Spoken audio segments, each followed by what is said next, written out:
En lo personal, me gusta mucho aprender.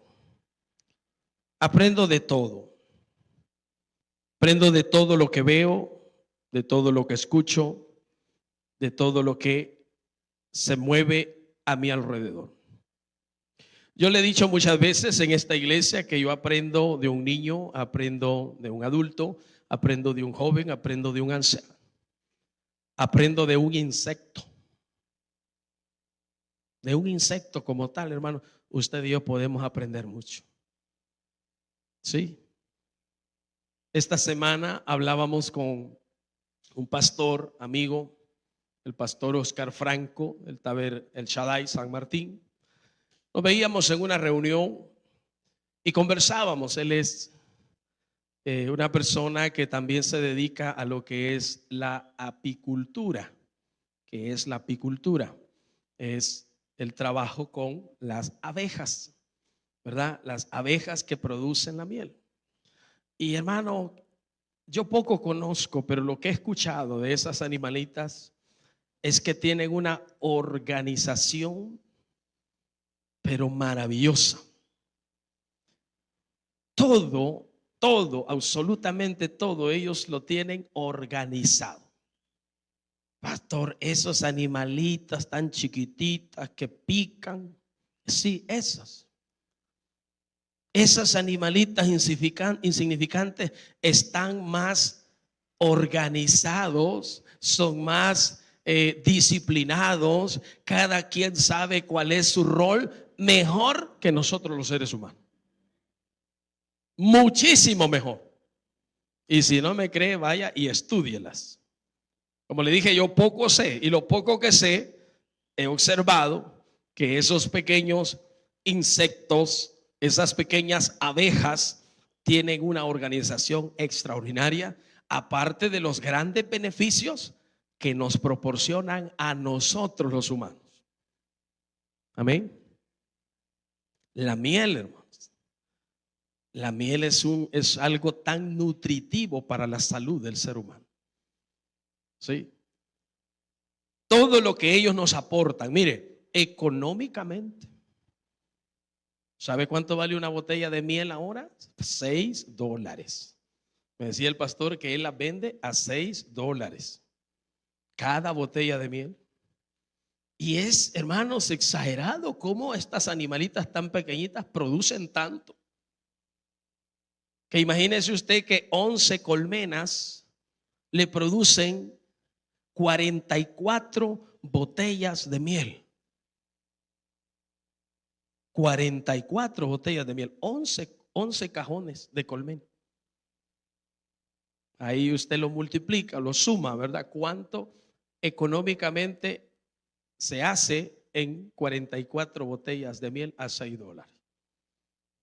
Cerca de los $300. Beneficio económico, beneficio de salud, alimento para nosotros. ¿Sabe qué?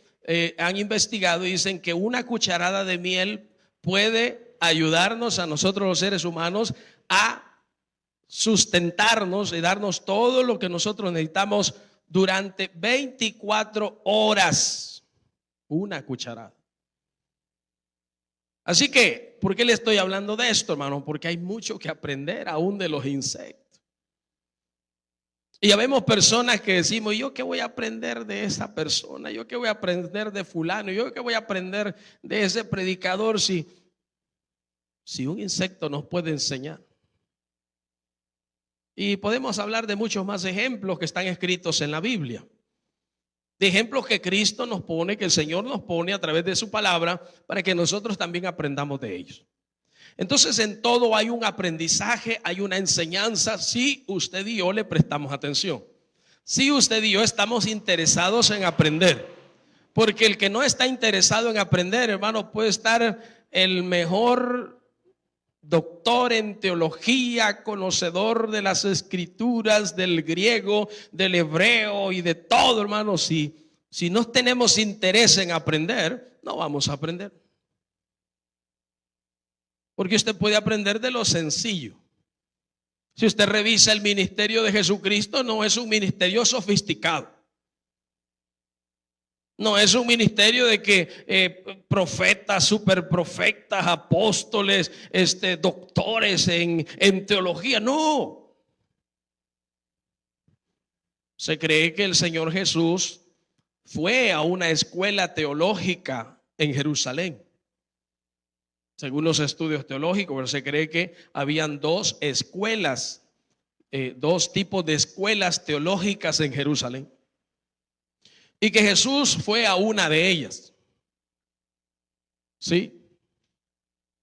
Pero en realidad Jesús nunca habló de eso. Jesús nunca habló de la escuela en la que él estudió. Jesús no dijo, fulano y fulano fueron mis maestros. Como en el caso lo dice la palabra de Pablo, el apóstol, que fue instruido bajo la tutela de uno de los grandes maestros de la época llamado Gamaliel. Pero de Jesús no se dice eso. Y entonces Jesús no viene con sabiduría humana, Jesús no viene con términos teológicos, Jesús viene con un lenguaje sencillo que lo puede entender cualquier persona sin importar cuál es su edad o su condición social. Amén.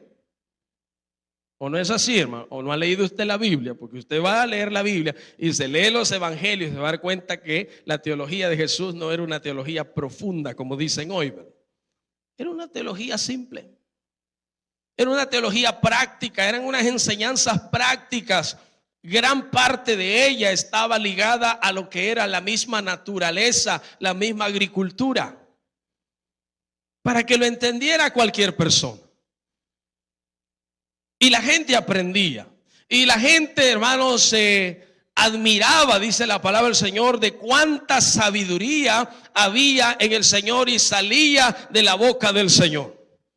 Muchos se quedaban atónitos porque hasta los grandes doctores de la ley, los conocedores de la teología de aquel entonces se quedaban atónitos de las enseñanzas de Jesús.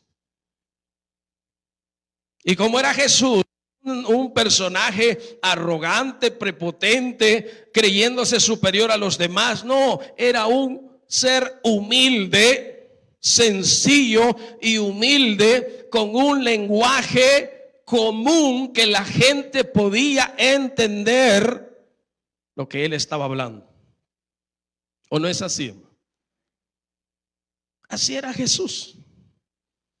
¿Y por qué le estoy diciendo esto, hermanos? Porque nosotros necesitamos aprender mucho de Jesús. Los cristianos de hoy en día necesitamos aprender mucho de Jesús. Porque los cristianos de hoy en día, muchos cristianos, hermanos, andamos demasiado en las nubes, demasiado desorbitados en el espacio, vagando en el espacio, cuando nuestro trabajo está aquí en la tierra.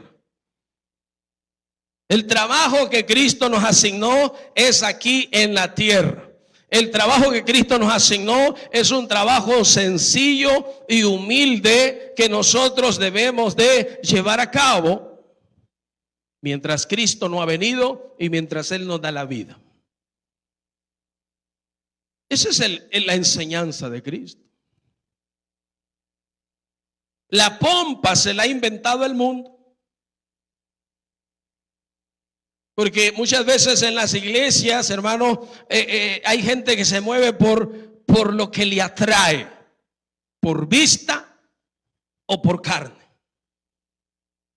Lo que le complace su carne, lo que le atrae en sus ojos, se mueve por eso y no por Cristo. No sé si me está entendiendo. Espero que lo esté siendo. Usted y yo no tenemos que movernos por eso. Ahí pasaron el video los hermanos de multimedia del trabajo que fuimos a hacer allá. Quizás alguien de esta mañana haya dicho, pobrecitos, unos dos fueron. Muchos son los llamados y pocos los escogidos, dijo el Señor. Muchos fueron llamados. Aquí el llamado se le hizo a toda la iglesia, a todos los servidores. ¿Sí? Ahora, el trabajo lo hicimos. Porque para ganar una batalla no se necesita el montón de gente. Para hacer la guerra al enemigo y vencer al enemigo no se necesitan grandes cantidades de soldados. Hay una historia maravillosa en el Antiguo Testamento cuando Gedeón iba a ir a la batalla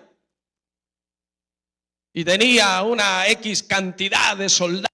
Si todo el mundo estaba ahí, ¿verdad? Con sus armas y todo, pero el Señor los hizo pasar por diferentes pruebas y le dijo: pasalos estos por el filtro, y los que hagan las cosas de esta y de esta manera, esos me los sacás porque no me sirven para nada. Y los que hagan de esta y de esta manera la cosa, esos sigue con ellos trabajando. Hizo varios filtros y de miles de soldados, al final quedaron ¿cuántos? 300. De miles quedaron 300. Y con 300 hombres fue Gedeón a la guerra y Dios le dio la victoria. Porque la victoria no la da el número de soldados, la victoria la da Cristo. Amén, hermano. Tenemos que entender esos principios. Y justamente el Señor me dio un mensaje para predicar que nos habla de que en la puerta angosta para entrar a la vida, dice la Biblia que son pocos los que la hallan. Oiga bien, es una puerta angosta. Hay una puerta ancha y hay una puerta angosta. Hay un camino angosto y hay un camino ancho. Y dice la palabra que en el camino ancho y la puerta ancha son muchos los que van por él.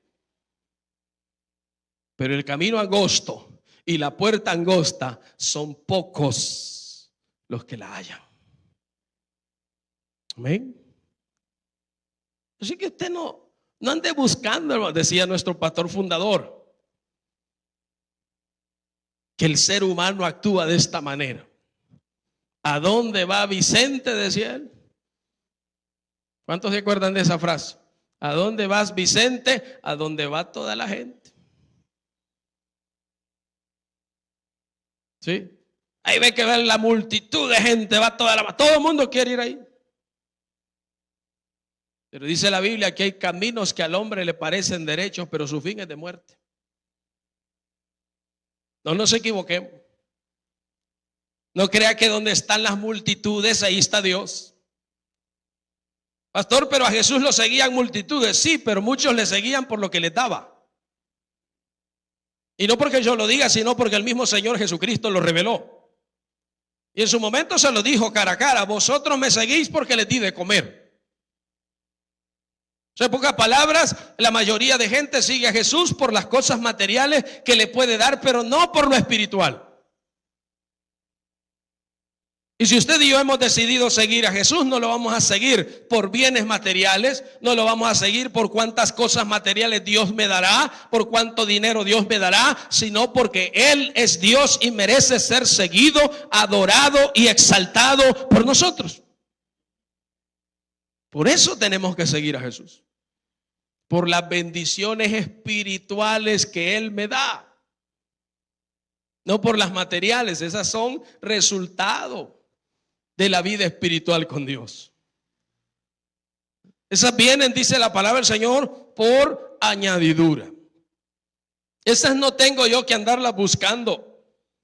Yo no tengo que estar afanado buscando las cosas materiales, porque el Señor ya me garantiza que si yo me enfoco en las espirituales, las cosas materiales vendrán. Sí, ¿por qué va a estar preocupado? El Señor dice en su palabra claramente: mientras tengas sustento y abrigo, estate feliz, como una lombriz. ¿Ah? ¿Cómo tiene que estar usted? Ay, pastor, mire, 5 pesitos me acompañan. Esos 5 se le van a multiplicar si usted de verdad está siguiendo a Cristo. No se preocupe que esos 5, hermano, mire, si el Señor con cinco panes y unos cuantos pececillos. No dice que eran peces, eran pececillos. O sea, chimbolitos, ejotes de esos que venden en Apulo. Y con eso el Señor le dio de comer a un aproximado de 15,000 personas. Usted no se fije en las cantidades, solamente crea en el poder que Dios tiene para multiplicar lo poco que usted tenga. No hay amenes, porque nosotros somos materialistas. Si ando un billetote de a 100 en la bolsa, ando cargado, anda bien gozoso. El pisto le da el gozo, no Cristo. Ay, cuando recibe, ¿verdad? El pago. No, si es que no le cabe el pecho, ¿verdad? De alegría. ¿Qué le genera la alegría a usted? Las cosas materiales. ¿Qué es lo que debe de generarla el gozo y la alegría en usted y en mí? El hecho de que usted y yo somos hijos de Dios, comenzando por ahí. Que Cristo tuvo misericordia de nosotros, puso sus ojos en nosotros, hizo un sacrificio precioso en la cruz por usted y por mí. Ese debe ser nuestro gozo. Es lo que a nosotros nos debe de motivar para tener una buena actitud en este mundo, hermano. ¿Qué importa lo que pase en esta sociedad, hermano? Están diciendo que el barril de petróleo ya llegó como a $115. Y eso implica que el combustible va subiendo y subiendo. ¿Y por qué le estoy diciendo esto? Porque hay medio mundo anda afligido, hermano. Mire, hermano, y si no tiene para el combustible, ¿qué voy a hacer, pastor? Guarde el carro. Así. Ahí pasan los buses, los microbuses, anda un montón de Uber ahí, mire, tranquilo. Si gastaba 5 pesos para ir de combustible para ir a San Martín, con $1 se va en el Uber. Si no quiere andar incómodo en el bus, ¿verdad? $2 ida y vuelta. Ya se ahorra $3. Mire, si hay mecanismos, hermano, si usted y yo no tenemos por qué estar, ¿cómo se llama? Preocupados, hermano. Guarde el carro. Una de dos, o el Señor le provee siempre para que usted siempre tenga para echarle combustible, aunque suba a $10 el galón, o usted hace sus propios mecanismos de ver cómo reduce, ¿verdad?, el gasto, o se sube en el autobús, en el microbús, y por última instancia, Dios le dio pies, canillas para pedalear una bicicleta, ¿verdad?, o para caminar, hermanos. Si Jesús nunca anduvo ni en bus, ni en Uber, mucho menos en carro. Si solamente registra la Biblia que usó un burro para entrar a Jerusalén, porque la profecía bíblica decía que el rey tenía que entrar montado sobre un asno. Pero de ahí regístreme cuál es la cabalgadura que Jesús usó para ir a evangelizar todos los días y caminaba 20 kilómetros diarios. Y si el Rey de Reyes y Señor de Señores, hermano, vivió de esa manera tan sencilla y tan humilde, ¿quiénes somos nosotros para querer vivir mejor que el Rey de Reyes y Señor de Señores? Los cristianos tenemos mucho que aprender de Jesús. El problema es que nos han vendido un falso evangelio. Y todo mundo mide la bendición por dólares, por carros, por casas. Ay, ese hermano está súper bendecido. Mire qué casa tiene, mire qué carro se maneja, mire esto, mire lo otro. Ay, está mal enfocado. No conoce la Biblia, váyase a la Biblia y dése cuenta que eso no es bendición. Dese cuenta que esa no es la verdadera bendición. La verdadera bendición, la verdadera riqueza está en que usted tenga una fe firme, genuina en Cristo Jesús. Que usted esté seguro de que su alma es salva y que su nombre está inscrito en el libro de la vida. Esa es la verdadera bendición. No las cosas materiales. Pero medio mundo mide por eso. Este hermano está en prueba, este hermano está bajo maldición, este hermano sí está bendecido porque mire esto, mire lo otro, y empieza a hacer un listado de puras cosas materiales. Pues también bendecidos los narcotraficantes, hermano. Los ha bendecido el Señor, los ha prosperado el Señor. A los narcos que tienen las grandes mansiones, que tienen plata hasta para votar, hermanos, que tienen plata para comprar los gobiernos, están bendecidos. Bajo esa filosofía están bendecidos. ¿Sí o no? ¿Sí o no, iglesia? Pues sí, bajo esa filosofía carnal, materialista, humana. Si queremos hablar de que las cosas materiales son la bendición y son la muestra de que usted está siendo bendecido, esos están súper bendecidos. No nos equivoquemos. El verdadero hijo e hija de Dios, dice la Biblia, que no hace tesoros en la tierra. El verdadero hijo e hija de Dios hace tesoros en el cielo. Y para hacer tesoros en el cielo se requiere de un trabajo espiritual. ¿Usted cree que por falta de entendimiento nosotros andábamos en oratorio el día de ayer predicando la palabra? ¿Usted cree que es en vano lo que fuimos a hacer? ¿Usted cree que es en vano a las personas que les compartimos el evangelio de Cristo? ¿Usted cree que es en vano el cansancio, el rendimiento y la burriada, como decía el pastor Adán? No. El Señor paga. Aquí ando estrenando una camisita, mire. Bendición del Señor. ¿La pedí? No. Pero Dios sabe, dice, de qué cosas tenemos necesidad. Y solo le pongo un ejemplo para que vea que Dios no se queda con nada de lo que es nuestro. Un pequeño ejemplo de todas las bendiciones que Dios nos da. Y sobre todo espirituales. Usted quiere bendición, hermano. Póngase a servir, pero hágalo de corazón. Póngase a trabajar, pero hágalo de corazón. Póngase a trabajar desinteresadamente. Y usted verá cómo el Señor ahí va bendiciendo. No le voy a decir que usted va a ser multimillonario, no le voy a decir que va a andar en un carro del año, no le voy a decir que va a tener una gran mansión, pero va a tener lo necesario.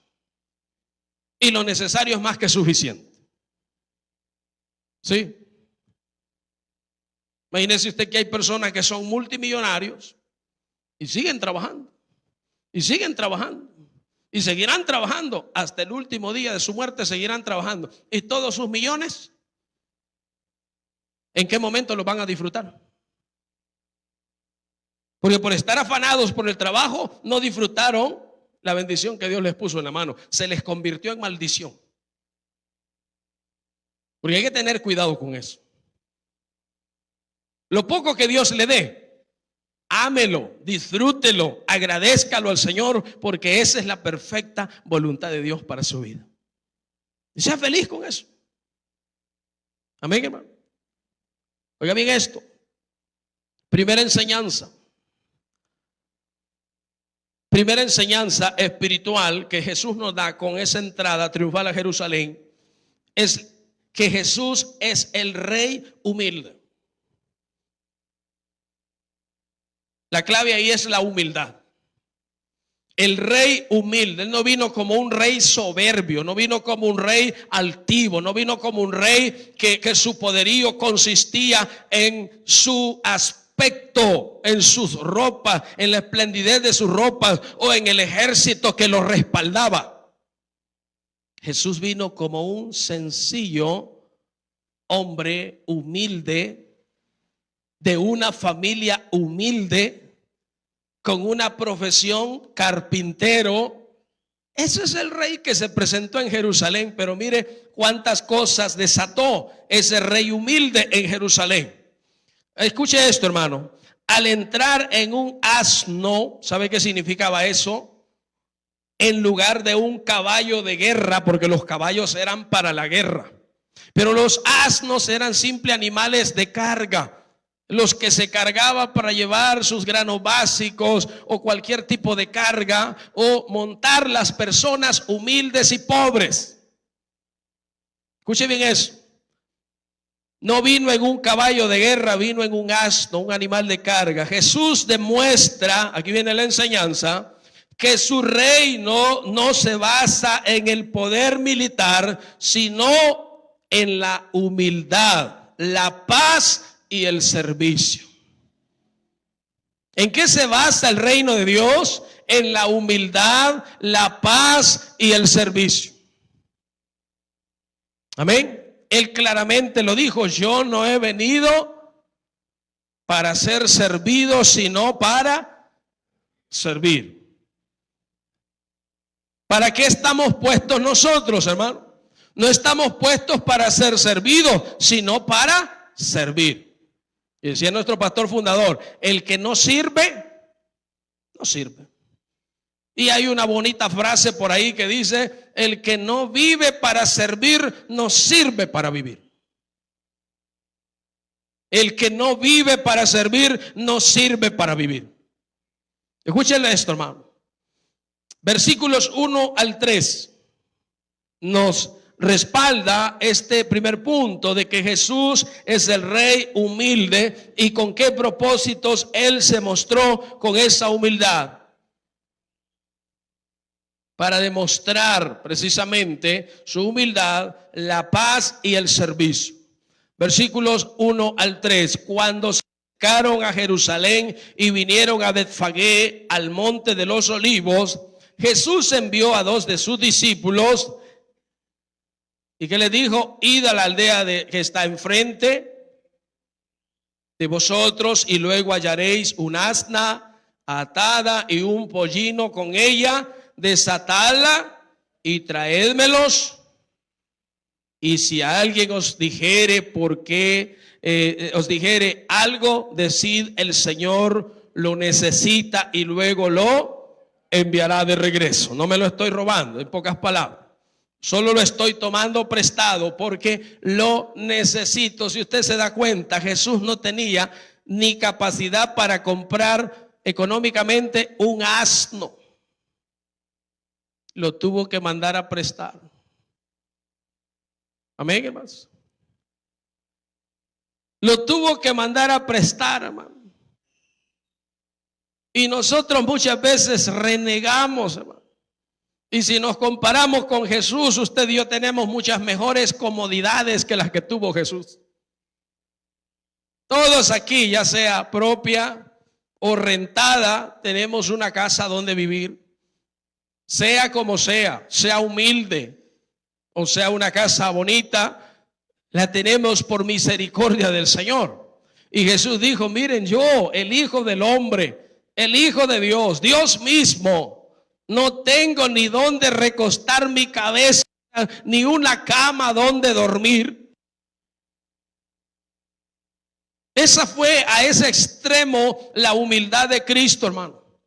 ¿Y para qué, pastor? ¿Para dar lástima? No, para enseñarnos a nosotros, sus discípulos, a ser humildes como Él lo fue. Para que usted y yo aprendamos de Él. Él es nuestro referente, Él es nuestro maestro, Él es nuestro Dios. Segundo, su reconocimiento como Salvador. Ahí en esa entrada triunfal se le reconoce a Jesús como Salvador. Miren lo que dice allí en el versículo 8 al 9. Versículo 8 al 9. Escuche esto, hermano. Había una frase que la gente expresaba cuando Jesús iba entrando. ¿Cuál era? Hosana. ¿Sabe qué significa Hosana? Con esa expresión el pueblo de Dios, el pueblo de Israel, estaba diciendo: sálvanos. La palabra Hosana significa sálvanos ahora. Estaban clamando por salvación, pero ellos estaban clamando por una salvación de la opresión del imperio romano.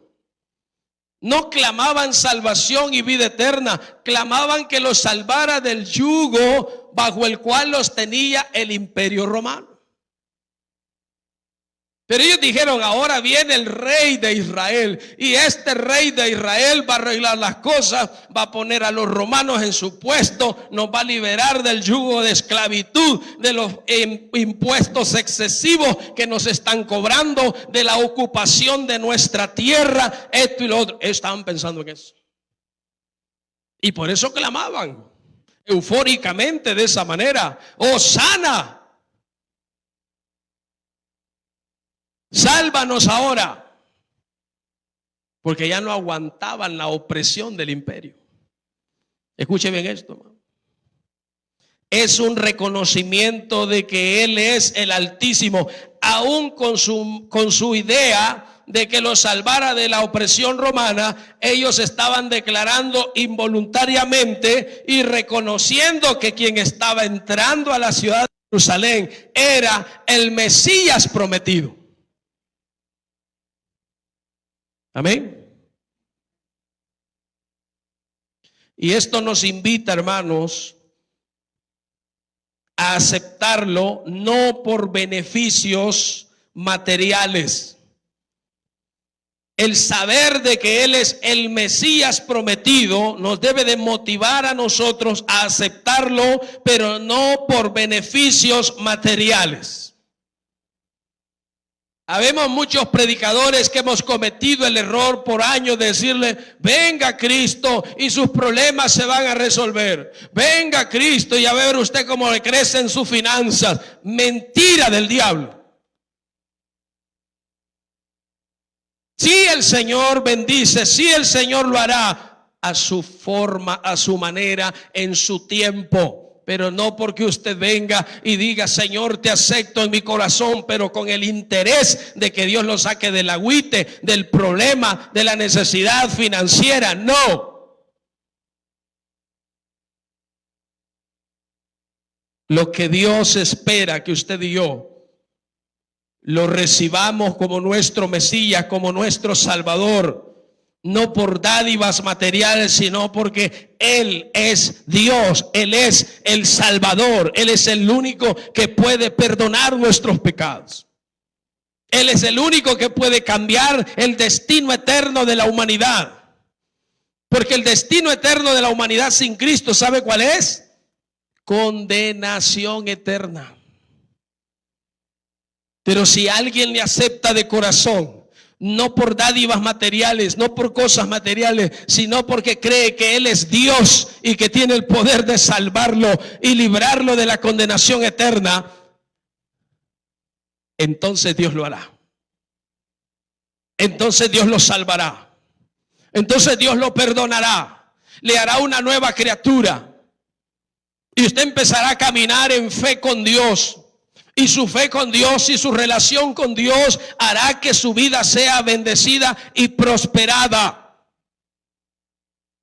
Amén, hermanos. Nuestra relación con Dios, nuestra comunión con Dios, habiéndolo aceptado como nuestro Señor y Salvador, porque Él es Dios, no por lo que da, entonces usted y yo vamos a experimentar que Dios es real y que Él no abandona a sus hijos y que sus hijos siempre tendrán lo necesario. Amén. Escuche esto, hermano. Versículos 8 al 9 le dije, ¿verdad? Mire lo que dice el versículo 8 al 9. ¿Está conmigo? Y la multitud, que era muy numerosa, oiga, tendía sus mantos en el camino, y otros cortaban ramas de los árboles y las tendían en el camino. 9. Y la gente que iba delante y la gente que iba detrás aclamaba diciendo: Hosana al Hijo de David, bendito el que viene en el nombre del Señor, Hosana en las alturas. Es que todo lo que decían era maravilloso, es que todo lo que decían era bueno, todo lo que decían era verdad, porque Él es el Hijo de David, porque Jesús, de la descendencia de David, vino a este mundo y vino para ser rey. Pero el Señor dijo: mi reino no es de aquí, mi reino es de allá. ¿Entiende eso, hermano? Lo que la gente vociferaba en aquel momento de euforia, en aquel momento de esperanza para ellos, para poderse quitar el yugo de esclavitud, era real lo que ellos decían, pero ellos no lo estaban entendiendo. Ellos pensaban en cosas materiales, ellos pensaban en cosas de esta tierra, pero no en cosas espirituales.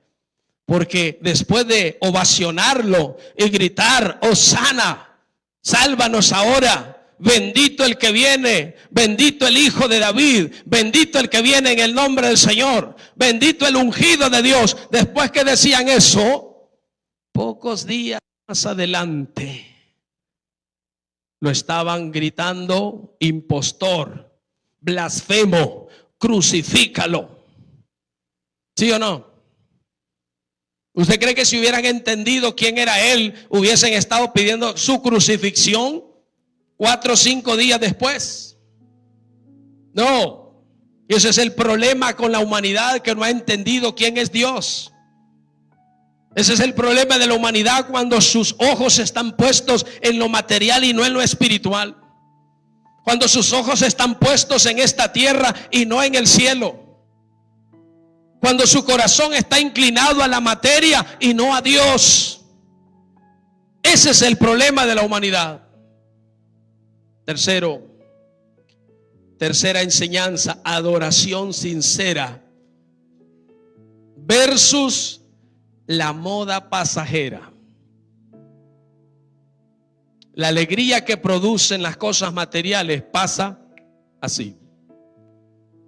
Pero el gozo que produce Dios, ese permanece para siempre.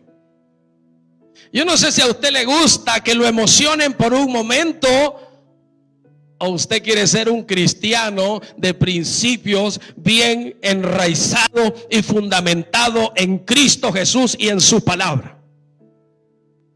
Porque el entretenimiento pasa rápido, pero la palabra de Dios permanece para siempre en nuestras mentes y nuestros corazones. Y nos bendice para esta vida y nos bendice para la vida eterna. Tengamos cuidado con eso, hermano. Mire lo que nos dice, por favor, ahí el versículo 10 y 11. Dijimos adoración sincera versus la moda pasajera. Fíjese lo que dice el versículo 10 y 11, rapidito. Dice: cuando entró él en Jerusalén, toda la ciudad, ¿qué dice? Se conmovió. Aparentemente estaban, hermanos, espiritualmente hablando, profundamente conmovidos. Porque hay gente que muestra supuesta conexión y comunión con Dios, pero por un instante. La comunión con Dios tiene que ser diaria. El entendimiento con Dios tiene que ser diario. La adoración tiene que ser diaria, no espontánea. Y miren lo que dice el versículo 11. Y la gente decían, este es Jesús. Dice que estaban conmovidos, se conmovió. ¿Y qué decían? ¿Quién es este? Se preguntaban, ¿quién es este? El 11 dice: y la gente decía, este es Jesús, el profeta de Nazaret de Galilea. No era el Mesías, no era el Salvador, no era el Rey de Reyes y Señor de Señores, era el profeta de Nazaret. ¿Se da cuenta que muchas veces lo que vociferamos con la boca no es lo que creemos? Porque anteriormente, en el punto anterior, ¿qué decían? Hosana, sálvanos ahora, bendito el que viene en el nombre del Señor, bendito el Hijo de David. Estaban aclamándolo el Mesías, estaban aclamándolo rey. Pero aquí ya no lo llaman rey, aquí ya no le llaman Mesías, aquí ya no le llaman el Hijo de David. Aquí dicen, es el profeta de ahí de Nazaret. Usted sabe que Nazaret era cualquier cosa en el contexto social de Israel. Como que dijera, ¿verdad? En el tiempo de las pandillas, es Jesús de la campanera. ¿Entiende eso, hermano? Jesús de Soyapango, de ahí de la campanera, ahí donde no se puede entrar, y el que entra no sale vivo. Ese es el profeta de ahí, cualquier cosa. Eso es lo que estaban diciendo. Pero en la entrada triunfal, Hosana, aquí viene el rey. Aquí viene el rey que nos va a salvar. Aquí viene la descendencia de David a tomar el trono. Emoción versus adoración verdadera. La emoción no sirve. Lo que verdaderamente vale para con Dios es una adoración genuina y verdadera. Iglesia, usted y yo necesitamos una adoración genuina y verdadera. Y solamente le quiero mencionar el último. Nos enseña obediencia y servicio al Señor en esa entrada triunfal. Y es importante para los que estamos sirviéndole al Señor. Escuche bien esto. Los discípulos siguieron sus instrucciones con prontitud para preparar su entrada, resaltando la importancia de la obediencia pronta a Dios. Usted no mira que ninguno de esos discípulos a quien Jesús comisionó le dijo: no, yo ahí no voy porque ahí hay perros bravos. Y si me sale el hombre con un gran corvo y me quiere dar, y si el asno nos pega un par de patadas, Señor, y si el asno no quiere venir, hermanos, no hubo ni una tan sola contradicción a la orden de Cristo. Un verdadero servidor de Dios. Escuchen lo que estoy diciendo. No servidor de los hombres. Un verdadero servidor o servidora de Dios no pone excusas. Un verdadero servidor y servidora de Dios simplemente dice: heme aquí, Señor, envíame a mí. ¿Qué quieres tú que yo haga, Señor? Un verdadero siervo de Dios obedece a lo que el Señor le está mandando. ¿Se entiende, hermano? No pone excusas. No se excusa en nada. Simplemente obedece. El servidor verdadero obedece. Obedece, hermano. Es la característica. Y todo esto Jesús nos lo enseña a nosotros en esta porción de la palabra. Versículos 6 y 7.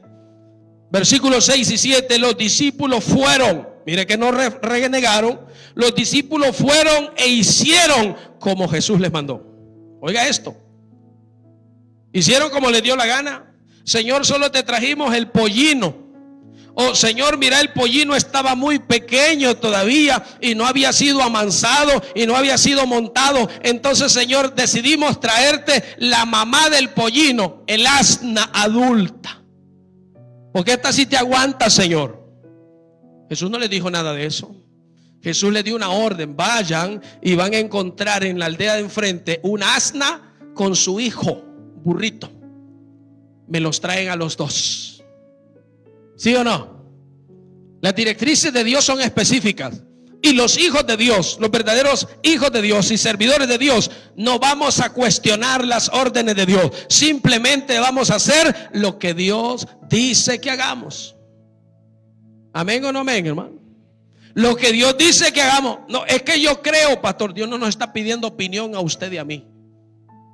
Dios está ordenando. Dios no pide opiniones, Dios ordena, porque Él es soberano, porque Él es rey de reyes y señor de señores. Es la máxima autoridad. Usted y yo no lo podemos cuestionar. Y mire lo que dice: y los discípulos fueron e hicieron como Jesús les mandó, y trajeron el asna y el pollino, y pusieron sobre ellos sus mantos, y Él se sentó encima. Qué lindo, mira. Todo coordinado. Obedientemente fueron a la aldea donde el Señor los mandó, encontraron los animalitos, los tomaron, los llevaron y fueron un poquito más allá esos servidores, porque se quitaron sus mantos y dijeron: no es posible que el Señor se siente sobre el lomo del asno se llene de pelo, sus túnicas. No, pongámosle el manto, quitemos nuestros mantos, pongámoslos al servicio de Dios. Obediencia total. Un verdadero servidor de Dios obedece totalmente. No cuestiona, a no ser que lo esté mandando a alguien a tirarse a un abismo, cuestiónelo. A no ser que lo esté mandando a hacer una mafiada por ahí, cuestiónelo. Pero si lo están poniendo a hacer algo bueno para Dios, no cuestione. Háganlo.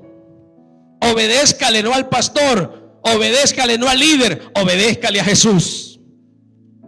Porque aquí no servimos para hombre alguno, aquí servimos para Cristo Jesús, el Rey de reyes y Señor de señores, que entró con toda la humildad, montado en ese pollino, cumpliendo la profecía que ya se había dado allá en Ezequiel capítulo 9, versículo 9. Él solamente estaba cumpliendo como, oiga, siendo Dios, se sometió a la voluntad del Padre y está cumpliendo la orden del Padre. Y sus discípulos cumpliendo la orden de Cristo. Ese es el orden. Hay mucho que aprender, hermano. El tiempo no nos alcanzó, pero hay mucho más que aprender de estos temas. No se trata de celebrar una tradición, se trata de aprender la lección espiritual que Dios nos quiere dar para usted y para mí, para nuestra edificación, para nuestro crecimiento espiritual. Cierre sus ojos y oramos a nuestro Dios. Y si usted considera, el fuerte el aplauso, Señor. Padre, te agradecemos, Señor, por ese tremendo sacrificio. Estamos iniciando esta semana en la cual, Señor, el enfoque tiene que ver con todo lo que tú hiciste en esa semana, Señor.